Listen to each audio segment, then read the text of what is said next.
Oke, Assalamualaikum warahmatullahi wabarakatuh. Shalom, Om Swastiastu, Namo Buddhaya, salam kebajikan, salam sehat tanpa narkoba. Halo Sobat Bersinar, kali ini kita bakal adain podcast tentang seputaran BNN. Jadi bagi teman-teman yang belum tahu atau ingin bertanya tentang BNN, apa sih BNN itu, apa sih kerjanya, dan lain sebagainya. Podcast ini hadir sebagai bentuk edukasi dan informasi kepada teman-teman semuanya tentang penyalahgunaan narkoba, kemudian juga pemberantasan, rehabilitasinya bagaimana, dan lain sebagainya. Untuk tema kali ini, kita akan mengupas tuntas tentang apa saja yang ada di BNN sesuai dengan tema hari ini yang kita ambil, yakni BNN dari dekat, apa yang tidak kamu ketahui tentang garda terdepan anti narkoba. Kita akan bahas hal menarik seputaran tema tersebut. Kemudian juga pas banget nih Sobat Bersinar, kali ini kita sudah kedatangan narasumber yang luar biasa, yakni Kepala BNNK Bangka. Selamat siang Bapak.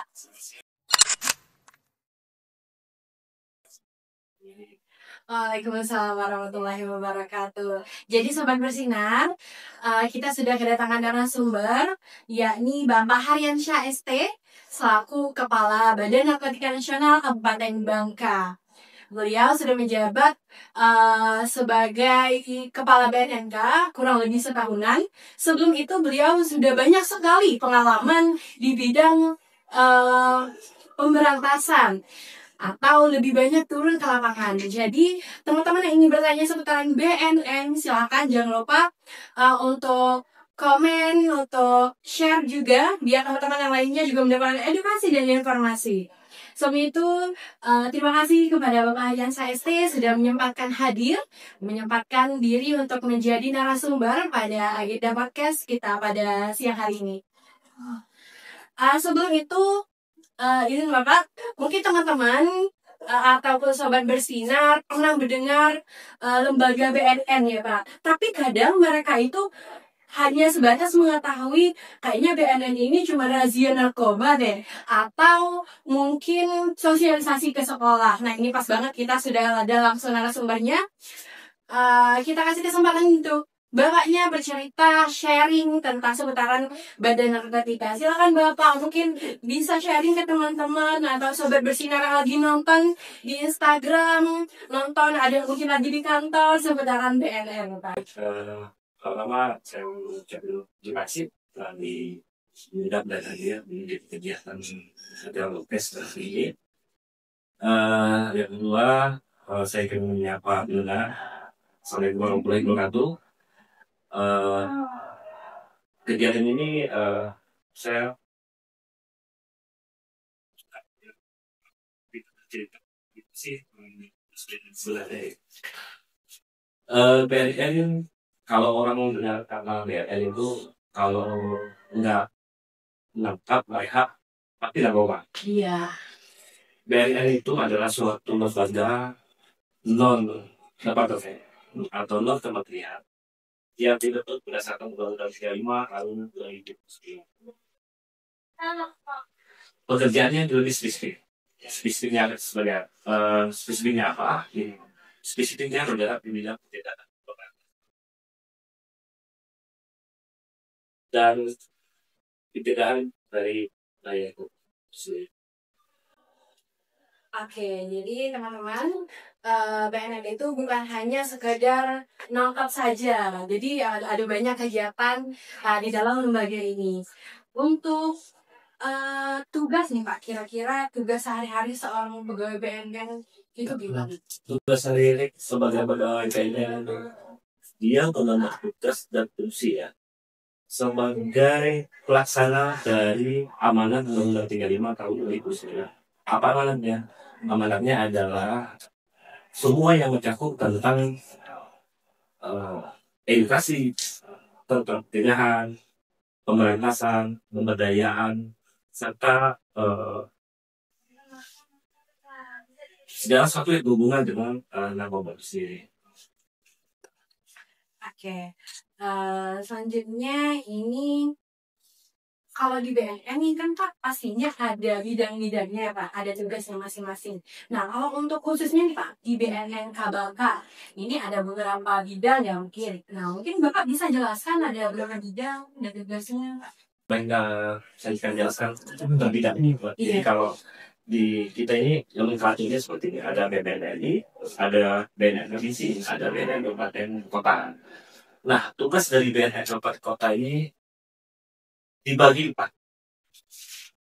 Pertama ada bidang namanya Kasubag Umum yang mengurusi segala bentuk administrasi, personil, peralatan, dan segala sesuatunya yang berkenaan dengan administrasi.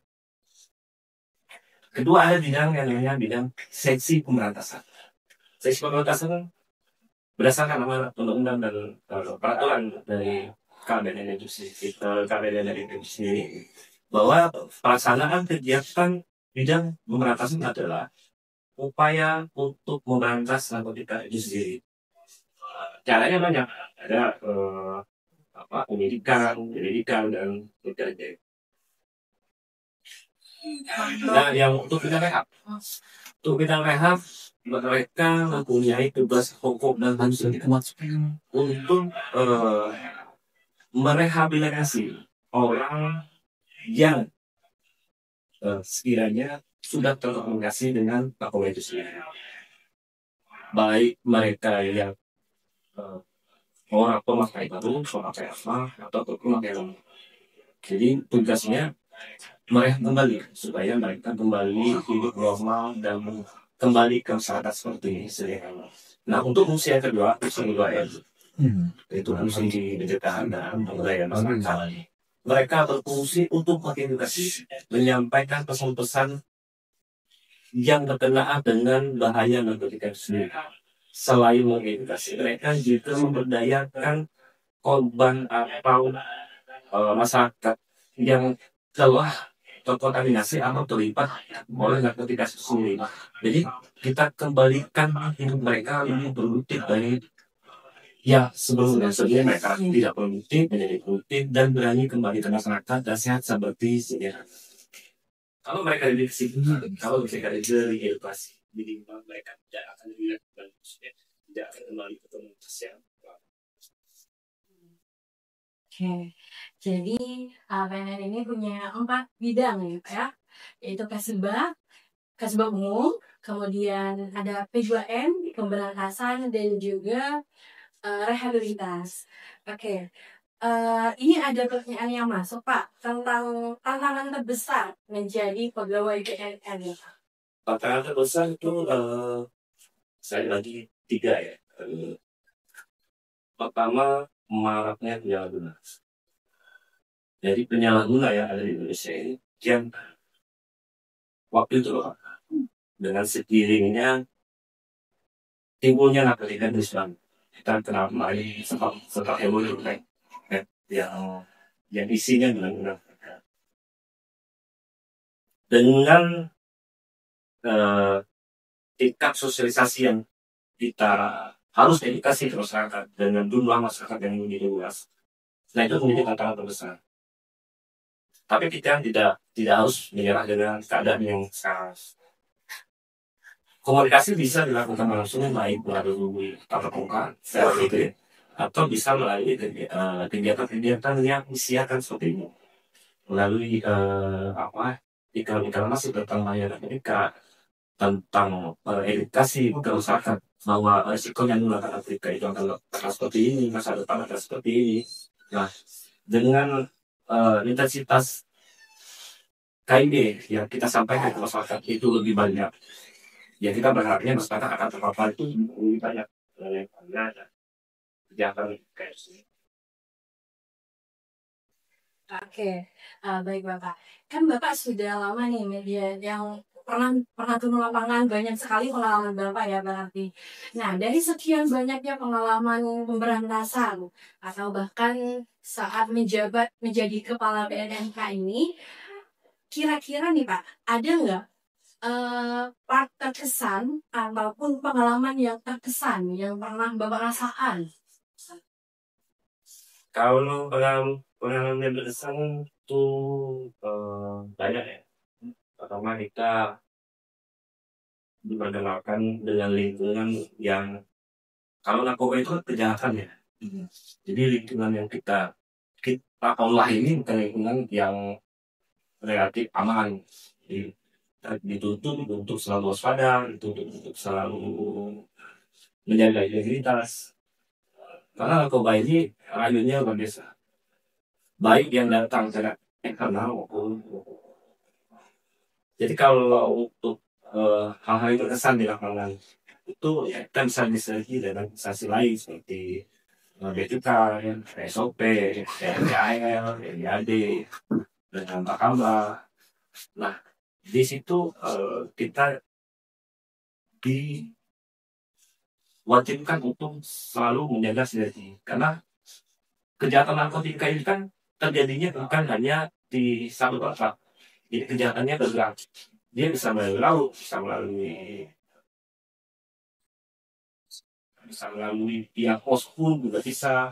Nah, kalau kita tidak menjadi sinergi yang sangat luar biasa, itu mustahil bagi kita untuk menjadi daerah terdepan dalam menegakkan bahaya narkotika itu sendiri. Nah, terus kan orang pasti ada bertanya ya, nah tugas polisi dengan BNN apa sih bedanya? Iya. Nah, mungkin kalau menurut Undang-Undang 35 tahun 2009, BNN diberikan tugas khusus dalam upaya penanganan, pencegahan, pemberantasan, dan bahaya narkotika itu sendiri. Maksudnya kerjanya lebih spesifik. Seperti halnya dengan KPK dengan polisi bedanya sama-sama juga korupsi ya. Tapi mungkin undang-undangnya lebih spesifik. Nah, untuk Polri itu sendiri, karena Polri itu suatu lembaga atau badan penegakan hukum yang sifatnya luas dan universal, apalagi tugas utamanya menjaga Mas. Polri tidak mungkin berdiri sendiri. Polri juga butuh BNN, butuh masyarakat, butuh TNI, butuh penggiat, butuh juga tokoh, tokoh agama, tokoh masyarakat, maupun masyarakat itu sendiri. Kalau seandainya ini dikembalikan lagi kehidupannya seperti dulu, kita menggalakkan kambing, menggalakkan apa, nah kita dituntut supaya apa? Kemandimukan ini benar-benar tersejahtera agar masyarakat itu sendiri bisa lebih tertib dalam melaksanakan kehidupannya. Dulu kita sering kenal itu, kok Pak, saya pernah ketemu nih orang melempar sesuatu, melempar bahan di jalan. Nah, kalau dulu kan kita ada pos kambing. Otomatis kalau orang mau lempar, mau sembunyi sesuatu di jalan, atau mau nyimpan sesuatu di jalan, kalau pos kambingnya aktif, pos kambingnya kalau tidak aktif, ya minimal kita bisa minimalisir kejahatan itu sendiri. Uh, kalau faktor lucu nih, misalkan nih Pak, dalam pemberantasan itu ada klien ya, ataupun tersangka yang tingkahnya lucu, misalkan ada yang menangis segala macam, mungkin Bapak bisa diceritakan ya Pak? Jadi narkotika kan berbagai macam ya. Ada jenisnya. Taruhlah yang sekarang ya di bangka ini, gajah, saung, sesi itu halunya macam-macam. Iya. Ada saat ditangkap ada yang teriak-teriak, ada saat ditangkap ada yang nangis, ada ngomongnya sendiri, ada yang ditangkap dari kucing. Itu memang mungkin pada saat kami melakukan pengamanan atau pada saat mereka diamankan, mereka masih dalam keadaan tanda kutip ya, dari tinggi atau memang akibat dari penggunaan zat yang mereka bilang itu sendiri. Kan setiap zat itu kan beda-beda, ada halusinogen, ada yang sifatnya bergerak terus, ada sifatnya pemalas, ada kami pernah juga nama seorang yang gini banyak dong, ngomong faktor diamankan ya kotoran yang berisinya di situ, ada bau kencing, terus pokoknya lebih mirip dikarenakan kandang lah dari rumah. Nah, tingkah-tingkah seperti itulah yang akibat dari penggunaan zat yang dilarang. Kalau mereka semakin lama menggunakan zat seperti itu, ya mereka tidak kemungkinan akan gila kan, karena hanya orang gila yang akan melakukan hal-hal yang tidak di luar batas kewajaran. Jadi narkoba ini merubah perilaku banget ya Pak? Berubah perilaku, baik secara langsung maupun tidak langsung. Iya, sampai seperti Bapak ceritakan tadi. Dengan penggunaan zat yang lama ya, penggunaan jangka waktu yang lama, tidak kemungkinan mereka gila mati. Jadi kan tagline-nya dulu saya pernah ingat ada 3 tagline itu, kalau nggak rumah sakit, penjara, kubur gila kan nanti yang dibilang. Wah, jadi Sobat Bersinar, sampai sejauh ini sudah banyak sekali informasi pengetahuan yang kita dapat langsung dari pengalaman narasumber. Selanjutnya ini terkait dengan motivasi. Nah, kalau kita bicara motivasi, artinya pendukung kita, gimana cara pegawai, apalagi Bapak, untuk terus menjaga motivasi di tengah risiko dan tekanan kerja.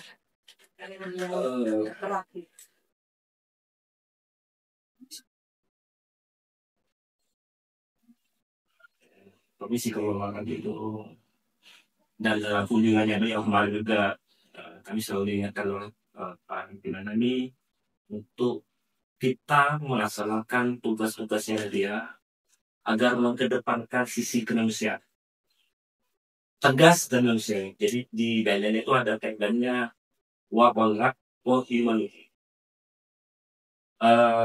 Itu pola yang kita bangsa. Nah, untuk menjaga etos kerja dan semangat pegawai personil yang ada di BNN isi BNN Kabupaten Kota, kita selalu memberikan kepada bawahan kita atau teman kita bahwa kita di sini itu sama-sama. Tidak ada yang namanya pimpinan, tidak ada namanya anak buah. Kita hanya dibedakan oleh struktur organisasi. Tapi pada dasarnya kita adalah orang-orang yang dititip amanah untuk melaksanakan Undang-Undang 35. Khusus kita itu sama. Di dalam undang-undang khusus itu kita sama, cuma kita hanya dibedakan struktur organisasinya aja. Jalin kolaborasi, jalin hubungan yang baik antara rekan kerja dan instansi sekitar yang sama-sama melaksanakan tugas dan amanah yang telah diamanahkan kepada kita oleh negara. Jadi goalnya sama. Nah, untuk itu kami di dalam kegiatannya sering mengadakan literasi agama. Literasi agama itu yang memberikan semangat atau indikasi kepada kita selaku personil atau hidup ini adalah persindahan.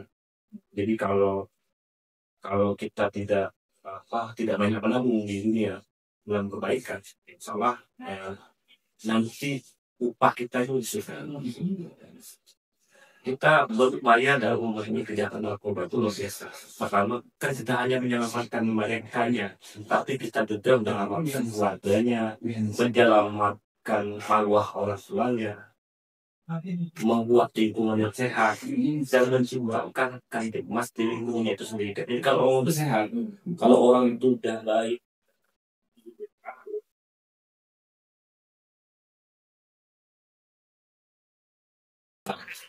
jadi kalau narkoba itu sidang terlalu intensitas pertemanannya juga harus dijaga, ya otomatis semua akan indah pada akhirnya. Oke, jadi motivasinya jelas banget, diantaranya itu literasi keagamaan. Oke, kalau untuk ini Pak, ini kan pekerjaan sosial yang melibatkan banyak elemen-elemen kan, termasuk kalau kita sebagai pegawai, kita punya mungkin yang sebagai keluarga punya keluarga sendiri. Nah, gimana cara kita untuk menyeimbangkan antara kehidupan pribadi kita dengan tugas yang sudah diamanahkan kepada. Kalau kehidupan itu memang hidup untuk bekerja hidup. Iya. Bekerja itu adalah bagian dari hidup itu sendiri. Kerja itu kan hijrahnya kita di dunia. Nah, anggaplah bekerja itu menjadi kewajiban kita. untuk mengabdi ke masyarakatnya sendiri. Alhamdulillah Mas ya. Nah, dan juga pengertian dapat tanggung jawaban kita dari pekerja itu sendiri, tanggung jawab kita. Itu alhamdulillah. Kalau semua sudah dianggap itu menjadi kewajiban dan itu menjadi suatu keharusan dari kita, otomatis dengan sendirinya kita akan seiring waktu anak warga dan kehidupan kerja itu akan panas dengan sendirinya. Kita diwajibkan untuk kerja dan berkeluarga. Nah, dua kehidupan itu seharusnya akan menjadi suatu yang memberatkan bagi kita ya. Tapi ya memang perjalanan aja, karena memang itu proses hidup kita di dunia. Kan ada itu kan ada argumen lainnya. Maka ini Mungkin terkait dengan pekerjaan tadi, kita kembali lagi dengan empat bagian pertama tadi, yakni ada kasual umum, rehabilitasi, P2M, dan juga pemberantasan. Nah, untuk pembagian tugas, tadi kan Bapak sudah sempat ceritakan nih, secara singkatnya. Ini tugas P2M ini misalkan lebih ke edukasi, sosialisasi. Nah, kalau untuk rehabilitasi nih Pak, mungkin teman-teman ataupun sobat bersinar ini masih kurang informasi atau kurang tahu nih, ada rehabilitasi semacam apa sih Pak di BNN ini? ya, baik. Jadi kalau di rehabilitasi di BNN ini dia banyak kategorinya. Itu untuk tingkatan-tingkatan. Nah, misalnya ya contoh kasus seorang yang diamankan. Nah, kalau berdasarkan lumas kita mengamankan yang nah ketika yang tidak diamankan di bidang rehab itu kan ada spesialis-spesialis ya. Ada dokternya, ada ahli kejiwaannya, ada tim medisnya. Nah mereka lah yang nanti yang akan mengukur selayaknya yang bersangkutan ini boleh dilakukan rawat jalan atau rawat inap. Baik itu dilakukan di klinik swasta maupun di klinik pemerintah. Nah, secara umum yang selalu kita jalankan di Kabupaten Bangka ini banyak dumas atau hasil DAT yang kita rujuk ke rumah sakit jiwa. Nah, untuk warga masyarakat Bangka pada umumnya dan masyarakat Bangka Belitung khususnya, jika ada warga yang terpapar dari narkoba itu sendiri, boleh diserahkan oleh pihak keluarganya langsung ke nanti kan kategorinya ada voluntary dengan compulsory, ada ya upaya paksa maupun ada dengan hasil upaya dia sendiri tersebut. Nah itu akan kita bantu prosesnya. Insya Allah akan kita bantu sampai gratis di rumah sakit jiwa karena pihak pemerintah Kabupaten Bangka juga kami terima kasih pihak pemerintah Kabupaten Bangka dan rumah sakit jiwa dan juga Polisi Bangka itu yang telah memberikan kuatan untuk bagi orang yang sudah terpapar narkoba ini gratis melakukan rawat inap di rumah sakitnya sendiri. Terlepas dia mau orang ada atau tidak, karena mereka itu korban atas kejahatannya sendiri. Kalau narkoba itu kan sebenarnya korban atas kejahatannya mereka sendiri.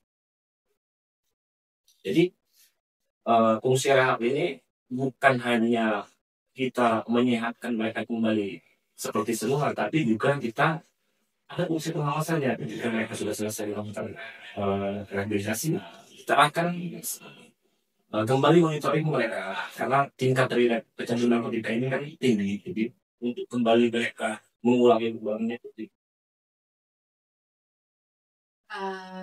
Selanjutnya gini Pak, kan saya pernah baca persentase di media sosial itu tingginya penyalahgunaan narkotika atau narkoba ini oleh generasi-generasi muda yang sekarang.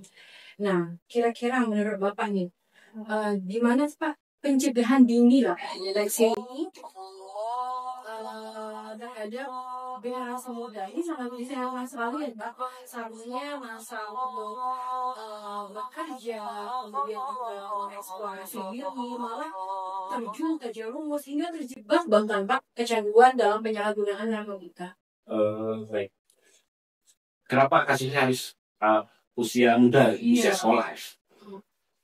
Kita harus sadar, kita harus melalui mereka hidup di zaman Gen Z, di mana generasi ini benar-benar digempur oleh kekayaan teknologi, pergaulannya selalu bebas, mudahnya memperoleh akses informasi dari mudahnya memperoleh sesuatu. Ya kenapa saya bilang mudah memperoleh sesuatu? Dulu zaman kami waktu kuliah kita ditransfer uang nggak bisa langsung buka uang ATM, tapi lalu resa pos. Dulu orang berkirim surat, berkirim paket itu bisa berbulan-bulan. Nah sekarang bisa one day datang atau 2-3 hari harus datang.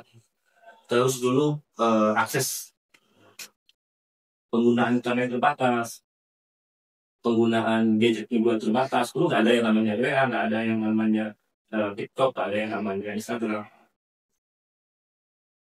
Kalau pun ada ya SMS atau kan biasa. Nah sekarang karena saya pengalaman di bidang intelijen dan pemberantasan kalau sebelumnya, sekarang itu anak-anak sekolah itu mudah pesan segala sesuatu. Pernah saya di kasus tembakau gorila dengan ganja itu di pemasarannya privatisasi. Tahu Pak? Sekarang tren itu yang namanya keraton. Nah keraton tuh dipesannya lewat Shopee. Nah itu apa? Itu yang menyebabkan tingginya tingkat dan kita juga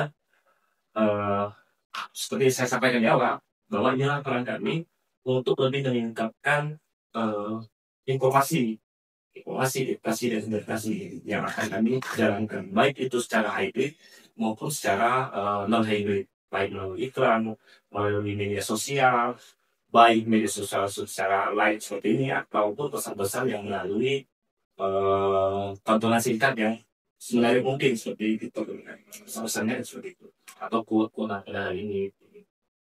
Jadi harapannya generasi muda nih bisa mempunyai kesadaran diri, kemudian dalam menggunakan media sosial yang bijak, kemudian juga ternyata ini tanpa disadari bahwasannya anak muda maupun itu kuliah, sekolah ataupun yang bekerja itu bisa menjadi sarana atau mobile dari tujuannya BNN untuk menjadi sarana informasi, sarana edukasi bagi teman-teman yang di luaran sana, kemudian juga bagi tongkrongan.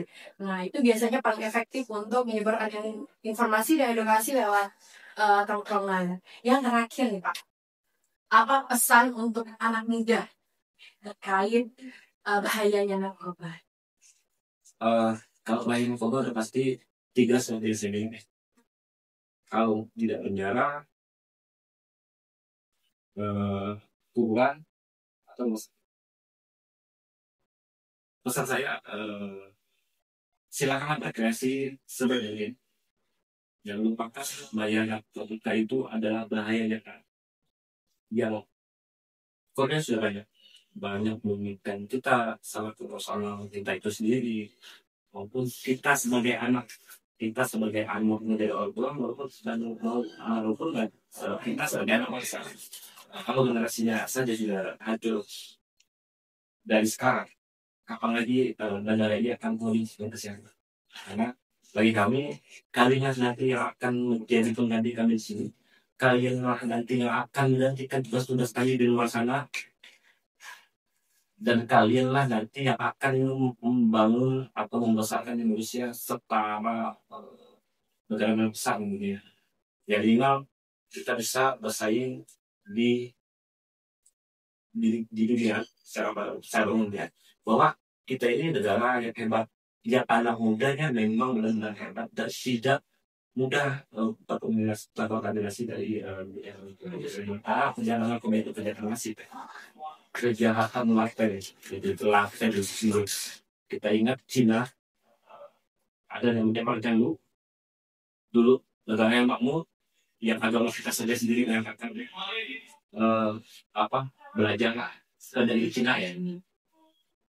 Nah, orang itu menghancurkan kita gampang. Akhirnya ada yang perang candu. 1400-an sampai 1400 dua kali perang candu pada waktu itu saya lipat lalunya. Nah, negara Cina kita dihancurkan itu sendiri. Jangan sampai kita jadi negara di mana yang dihancurkan oleh Maya itu. Banyak tugas-tugas tugas-tugas polisi, tugas-tugas PNN, tugas-tugas sama lembaga hukum lainnya, bahwa bukan hanya teroris, bukan hanya korupsi, tapi narkoba juga ikut andil dalam menghancurkan peradaban dan negara di seluruh. Jadi pesan saya kepada semua, mari kita sama-sama pelajari narkoba dari mulai menjadi pionir dalam menegakkan narkoba itu. Mungkin hanya itu lah. Oke. Saya terima kasih kepada mahasiswa IAIN yang telah jadi pilot project dan menyampaikan idenya dalam acara podcast pada hari ini. Ini memang ibu niatnya kali seperti ini, tapi kali inilah yang menunjukkan dan ini akan menjadi kegiatan kami di setiap minggu atau setiap bulannya. Saya terima kasih. Inilah bagi kami, bukan para mahasiswa magang itu bukan hanya bekerja membantu, tapi juga memberikan kontribusi kepada kami dalam upaya penyebaran informasi secara masif. Nah, kalau dilihat seperti ini, saya ketika Mbak Dita selalu kalian mengatakan, Pak, nanti ada pandang untuk dengan mengadakan kegiatan yang namanya podcast, ya informasi ini lebih kayak ada dialognya, lebih kayak kita saja. Kalau hanya kita menampil quote, menampilkan dan memperhatikan, itu kan orang bosan. Sama nanti kita scroll. Jadi dengan adanya kegiatan seperti ini ya, depannya ini positif. Oke, jadi Sobat Bersinar, banyak sekali informasi yang kita dapatkan dari narasumber kita, Pak Rian ST, Kepala BNN Kabupaten Bangka. Nah, ada beberapa poin yang saya ambil dari penjelasannya Bapak. Yang pertama itu bahwasanya BNN dan kepolisian itu punya tugas yang sama, namun semuanya saling bekerja sama. Artinya kepolisian itu tugasnya di bagian kepolisian, BNN di bagian BNN, namun itu kerjasama guna pemberantasan dan juga pencegahan penyalahgunaan narkoba. Selanjutnya ternyata BNN ini di bawah naungan undang-undang. Jadi ada undang-undangnya. Bukan sembarangan lembaga yang kantor ada karyawan, tapi ada amanat yang harus dilaksanakan.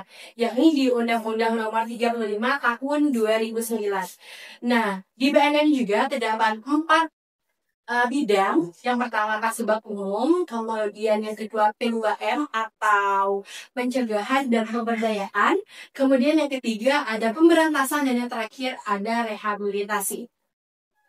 Nah, untuk motivasi yang pertama itu kiatkan atau tegaskan literasi agama, kemudian juga bahasanya BNN ini bekerja dengan 2 etos. Yang pertama tegas dan yang kedua manusiawi atau humanity, sesuai dengan slogan dari Badan Narkotika Nasional Pusat.